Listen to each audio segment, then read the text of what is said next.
Welcome dear rockers. आज हम आपके लिए लेके आए हैं एक जापानीज मूवी जिसका नाम है ब्रेव गुंजियो सेंकी। मूवी की शुरुआत जापान के एक एथलेटिक्स और मार्शल आर्ट्स स्कूल में होती है जिसका नाम है सेइटोकू। तेज बारिश होती है और फुआ नाम का एक स्टूडेंट रूफ पर खड़ा दिखता है। वो यहाँ कैंडो नाम की एक मार्शल आर्ट सीखता है। उसके हाथ में तलवार है और एक बैग है जिसमें कुछ चीजें हैं। अचानक स्कूल के सामने रखे हुए बड़े पत्थर पर बिजली गिरती है और एक मिस्टीरियस एनर्जी वहाँ पर फैल जाती है। तभी फुआ ऊपर कूद जाता है लेकिन उस एनर्जी की वजह से तैरने लगता है और गायब हो जाता है। इस घटना के 1 साल बाद फुआ को सब भुला चुके हैं। अब मूवी के हीरो निशिनो को दिखाते हैं जो आर्चरी में मेजर कर रहा है। वो अपनी क्लास का बेस्ट स्टूडेंट है लेकिन उसमें जरा भी कॉन्फिडेंस नहीं है। इस वजह से वो अब तक कोई कंपटीशन नहीं जीत पाया। तभी उसकी बचपन की दोस्त हारुका को दिखाते हैं जो उसको हमेशा प्रोत्साहित करती है। अचानक एक दिन उस पत्थर पर दोबारा बिजली गिरती है और तेज बारिश शुरू हो जाती है। लेकिन ये क्या, बारिश के बजाय खून और मिट्टी के अंदर से टिड्डियां निकलकर हर तरफ उड़ने लग जाती हैं। और तभी स्कूल के आसपास की सारी बिल्डिंग्स गायब और वो जगह जंगल बन जाती है। स्टूडेंट्स की कुछ समझ में नहीं आता कि ये चल क्या रहा है और हो क्या रहा है। और तभी वहाँ पर पुराने जमाने के समुराई आकर बच्चों का कत्ल करने लगते हैं।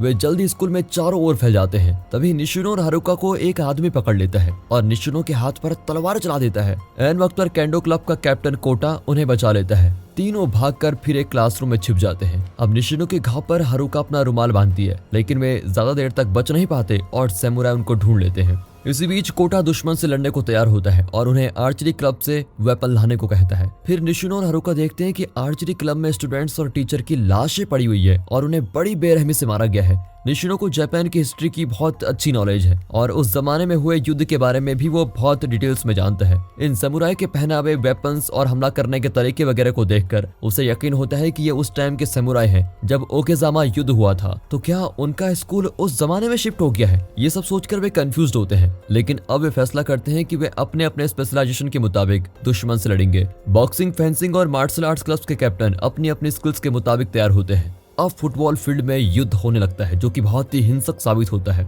एक समुराई एक लड़की पर हमला करता है लेकिन निशिनो उसके रास्ते में आ जाता है लेकिन वो लड़की को बचाने के बजाय एकदम सुन्न हो जाता है। फिर हारुका लड़की को बचा लेती है। अब वो निशिनो को कसकर थप्पड़ मारती है और डांटती है कि आर्चरी कंपटीशन में तुम घबरा जाते हो, ये मैं जानती हूँ, लेकिन अपने साथियों को मुसीबत में देखकर भी तुम डरते रहोगे क्या? तभी वहाँ पर समुराई का लीडर यमाडा आता है जिसने मास्क पहना हुआ है। वो स्कूल को अपना किला बताता है और स्टूडेंट्स को तुरंत वहां से जाने को कहता है। लेकिन कोटा बाकी स्टूडेंट्स को हिम्मत देता है कि हम इनका मुकाबला करेंगे। पर मटर फेंकने से शीशे थोड़ी टूटेंगे, इतने सारे समुराई को वो कैसे मुकाबला करेंगे? लेकिन अचानक साइंस क्लब के बच्चे रूफटॉप से स्मोक बॉम्ब्स फेंकते हैं जिससे पुराने काल के समुराई बहुत डर जाते हैं कि ये क्या चीज है। अब यमाडा उन पर अटैक करने जाता है लेकिन तभी एक आदमी उसको बताता है कि लॉर्ड मत्सुडाइरा किले की ओर बढ़ रहा है। यमाडा और मत्सुडाइरा की गहरी दुश्मनी है और मत्सुडाइरा की आर्मी को जीतना नामुमकिन है। इसीलिए यमाडा अपने सोल्जर्स को लेकर वहां से चला जाता है लेकिन जाते जाते कई स्टूडेंट्स को उठा ले जाता है। बाकी स्टूडेंट्स चाहते हुए भी अपने साथियों को बचा नहीं पाते।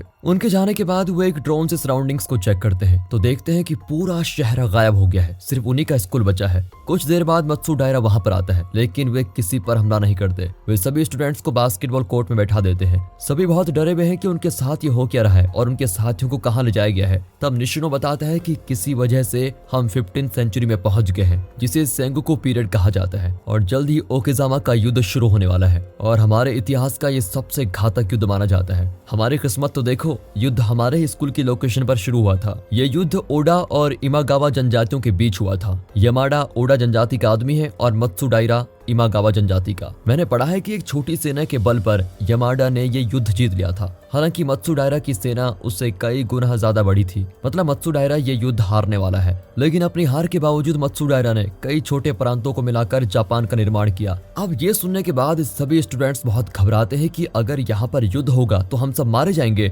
इसलिए अब वे सभी यहाँ से जाना चाहते हैं। कोटा फिर उन्हें समझाता है कि देखो, जल्दबाजी मत करो, अभी युद्ध शुरू नहीं हुआ है और जल्दबाजी करेंगे तो हम युद्ध से पहले ही मारे जाएंगे। इससे अच्छा तो यही होगा कि हम निशिनो को मौका दें कि वो कोई प्लान बनाए। सिर्फ वही जानता है कि ये युद्ध कैसे होने वाला है और इसका अंजाम क्या होगा, उसके बाद हम अपना फैसला लेंगे। अब निशिनो जरा शांत होकर सोचता है और अपने प्लान बनाता है। कुछ देर में निशिनो और कोटा जाकर मत्सुडायरा को बताते हैं कि हम ओडा या इमागावा को बिलोंग नहीं करते, हम दूसरी जनजाति के सरदार हैं। ये जानकर तो मत्सुडायरा उन्हें खत्म करने का हुक्म देता है, पर ऐन वक्त पर निशिनो कहता है कि हम आपकी मदद कर सकते हैं। निशिनो जानता है कि मत्सुडायरा इस वक्त अपने दूसरे साथियों को हथियार और सप्लाईज पहुंचाना चाहता है, जो कि दूसरे किले में इंतजार कर रहे हैं। लेकिन ओडा आर्मी ने किले के सामने अपना शिविर बना के रखा हुआ है और उन्हें चकमा देकर वापस अंदर पहुंचाना बहुत मुश्किल है। अब निशिनो एक आइडिया देता है कि हम पहले कैंप पर अटैक करेंगे और जब दुश्मन का ध्यान उस तरफ होगा तो हम आपकी सेना को सप्लाईज पहुंचा देंगे। निशिनो ने हिस्ट्री बुक्स में पढ़ा था कि असल में युद्ध के दौरान यही हुआ था और तब मत्सुडायरा बताता है कि यहाँ के स्टूडेंट्स को भी उसी कैंप में रखा गया है।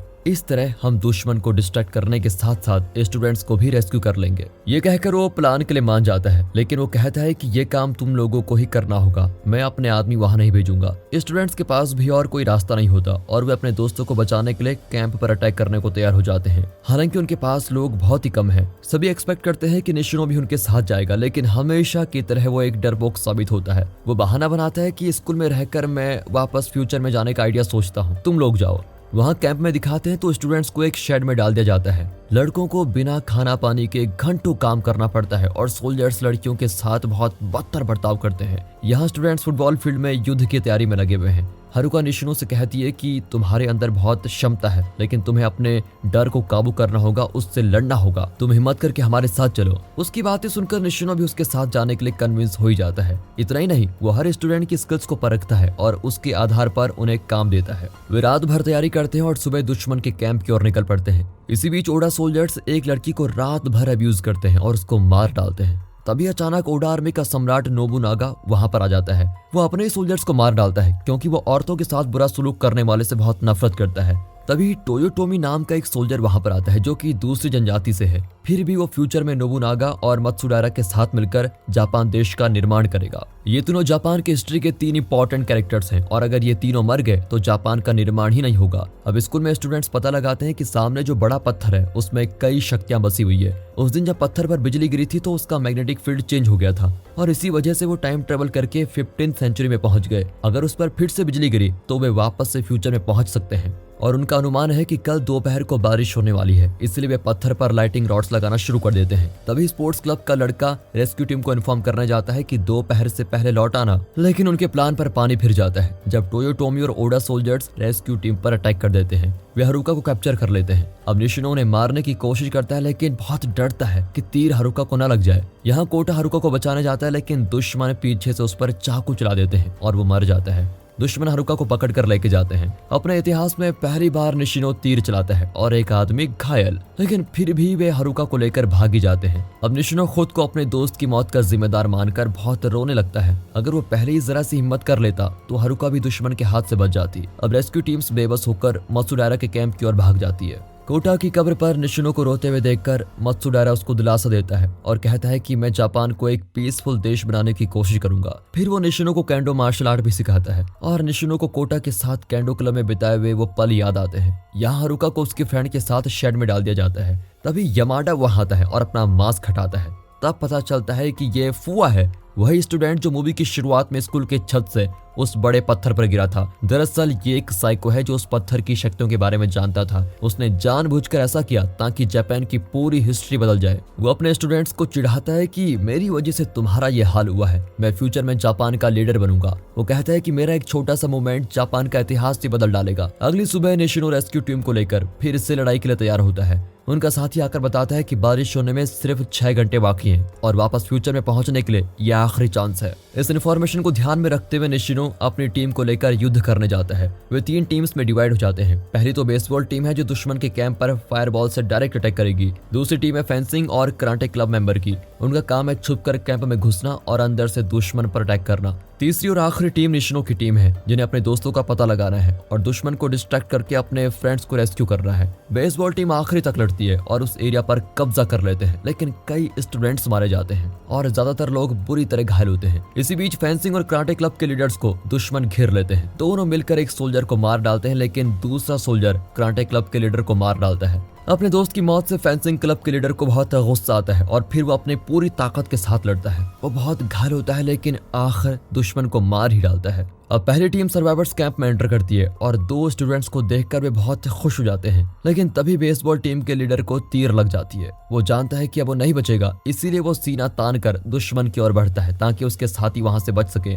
दूसरी ओर निशिनो की टीम दूसरे घेरे में पहुंचती है, पर वहां सोल्जर्स का एक बड़ा ग्रुप उन पर अटैक करने के लिए तैयार होता है। उनके आगे निशिनो की टीम बहुत ही छोटी होती है, लेकिन फिर भी वे पीठ दिखाकर नहीं भागते बल्कि दिलेर होकर उन पर अटैक कर देते हैं। आखिर वे शेड पर पहुंच जाते हैं और अपने साथियों को रेस्क्यू कर लेते हैं, लेकिन हारुका को 2 गार्ड्स लेके जाते हैं। अब निशिनो उनका पीछा करता है लेकिन फुआ की आर्मी उसे घेर लेती है। तभी मत्सुडाइरा अपनी आर्मी के साथ आकर उसे बचा लेता है। अब जंग और भी जोरदार हो जाती है और मत्सुडाइरा के आने से स्टूडेंट्स का काफी कॉन्फिडेंस बढ़ जाता है। अचानक फुआ राइफल निकालकर निशिनो पर फायर करता है, पर मत्सुडाइरा बीच में आ जाता है और निशिनो को बचा लेता है। इसी बीच मत्सुडाइरा को गोली लग जाती है और वो मरने से पहले निशिनो को अपनी तलवार देकर कहता है कि तुम्हें जापान को एकजुट करना होगा, उसे कभी भी बिखरने मत देना। मत्सुडाइरा की फिर मौत हो जाती है। इसका मतलब यह है कि फुआ हिस्ट्री को बदलने में सफल हो गया है। अब स्टूडेंट्स के पास सिर्फ 3 घंटे बचे हैं। निशिनो हारुका से कहता है कि तुम सभी को लेकर स्कूल वापस चले जाओ, मुझे यहीं रखकर फुआ को खत्म करना होगा और मत्सुडाइरा की मौत का बदला लेना होगा। अगले सीन में निशिनो और फुआ के बीच खतरनाक लड़ाई होती है।